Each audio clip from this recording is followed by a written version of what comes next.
What's up, guys? Dylan Rush here with K-Side Press, joined today by the head coach of Xtreme Couture, Dennis Davis. How you doing, Dennis? Yeah, doing good. What's going on? We're coming off two big wins, PFL 2. You might have to help me with the pronunciation. Kalishnik beat Aspen Ladd, big underdog. What did you make of that performance? She seems to be improving each time she sets foot in that cage. Yeah, I think the performance was great. There's a few things that I think we could have even cleaned up. I would have loved to her sat down and thrown a little more crosses, but overall, like the game plan we'd put together to beat Aspen, it pretty went good. So I mean, you get a win over a girl who was almost a 5-1 underdog, and the girl they brought in this season who they probably thought was going to be in the championship fight. It's nice to slow that down and People get made the some win. money off that fight, I bet. Whoever bet made some definitely money. Mm-hmm. Yep, and she's definitely getting better. Like when I first started coaching her, like a year or so ago, like really her problem is she had no grappling when I started coaching her, and I mean we've been working on that a bunch, takedown defense, and really if you look at since I started coaching her last season, this season, she hasn't got took down. You know, where you watch the fights before me, she was getting took down, and that's where she had her problems. And we've actually took her to a couple like local grappling things, and she's won double gold both times. She's gone into those too. So that's big improvements compared. Did you just walk in here one day? How did you guys meet?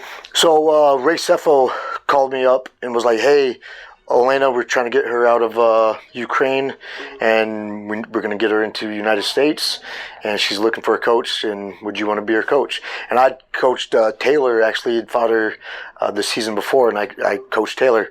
So I already knew who she was, and I was like, yeah, of course, you know, we'd love to have her part of the gym.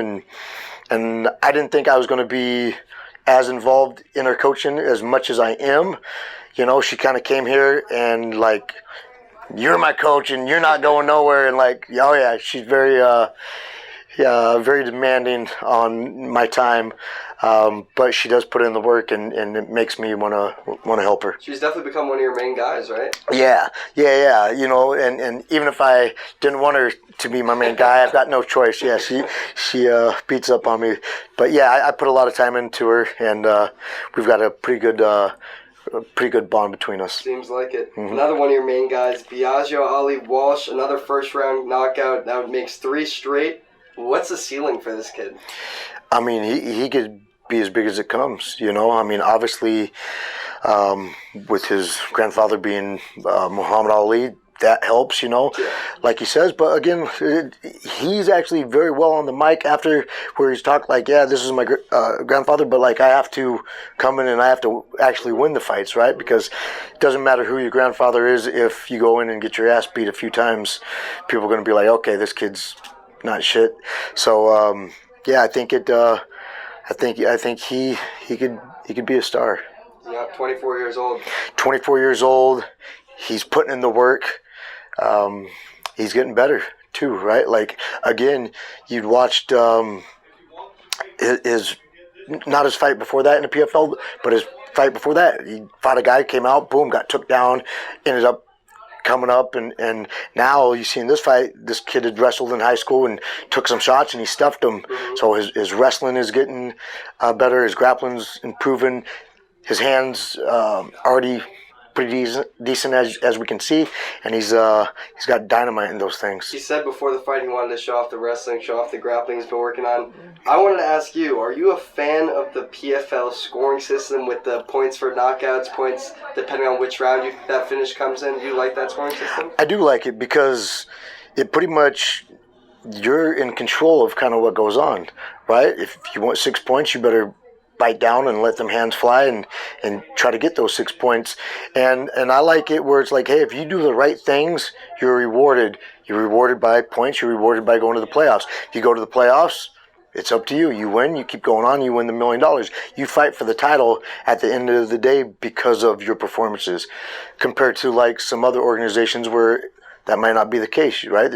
You might have a guy like Bilal Muhammad who probably deserves a title shot 2 years ago. 2 years ago, right? But then you're seeing some guys, you know, Kobe who's kind of jumping in front of the line just because he's well on the mic and as a business, that might sell more fights.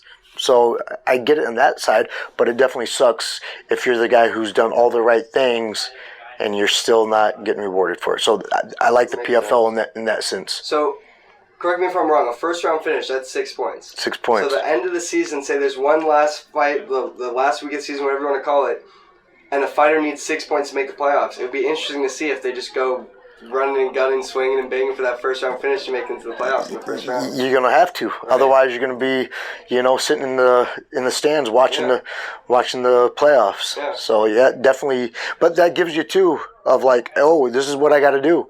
I kind of know going into the fight. Unless like sometimes I've had it where it's like, we have a certain amount of points and there's another fighter who's close, but they're fighting after us. Mm-hmm. So it's like, oh, we don't really know like how many points we really need to get, but it's like, hey, obviously if we can push the pace and try to score more points, that's going to give us a better advantage. I like it. I like the score. I like this. Like even the whole season format, it's different. It's like bring a whole new aspect to MMA, whole new dimension.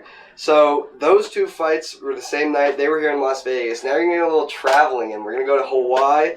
You're going with Mads Burnell, head coach of Mads Burnell.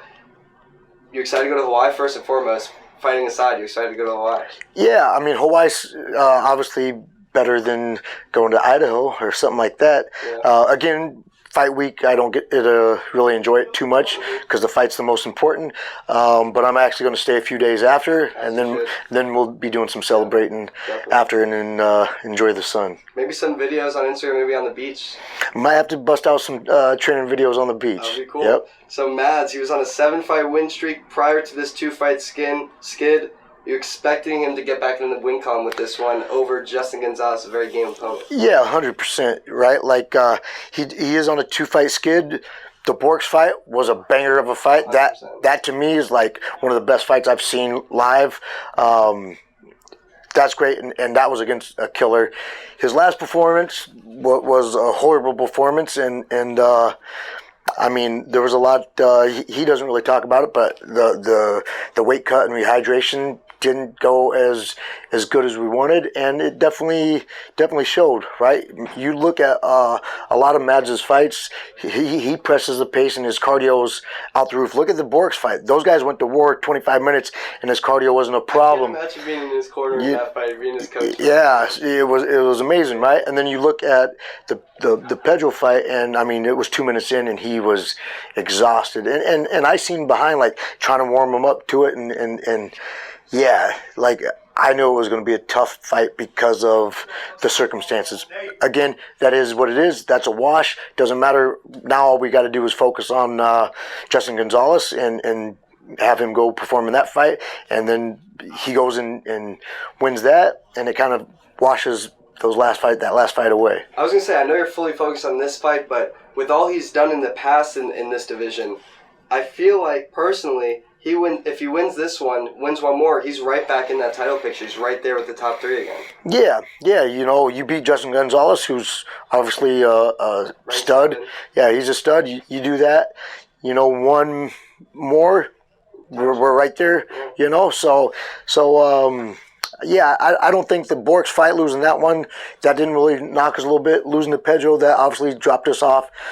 Again, we go out, we win a couple big fights, we're right back there. So hopefully not too long. Well, good luck to you next week. I got one last thing to ask you about these Instagram videos. We were just talking about these training videos. You were at 5,000 followers for I don't know how long. Now we're gaining 200 followers a day. You got to talk to me about this. Talk me through it. These new training videos. Yeah, so I got a buddy of mine, Malachi Freeman.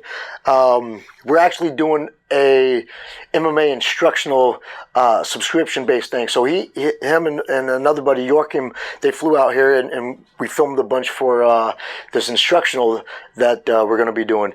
And then Malachi, he actually is pretty well educated on social media, and so he was giving me some tips like, hey, you got to do this and that, and so I'm like, all right, I listened to him, because before I kind of like, whatever, don't really care, but then it's like, all right, maybe I do need to get my name out there a little bit more. So I started kind of like doing the things he told me, and I mean, over the last month, I've almost I think my thing is up 35% more followers than where I was in the last 30 days. So that's big, right? Like it's almost a third of all my followers in the last like 7 years of being on Instagram. So and it can only help. Maybe some fighters see those videos and they come and they want to, they want you to coach them. Yeah, that could always help, and if not, hopefully, people like some of the stuff I'm posting and they can start taking some next with it. 100%. Well, it's been fun to watch that journey. I'm definitely going to stay tapped in. Thank you for taking the time today. Anytime. Appreciate it, man. Good luck this week.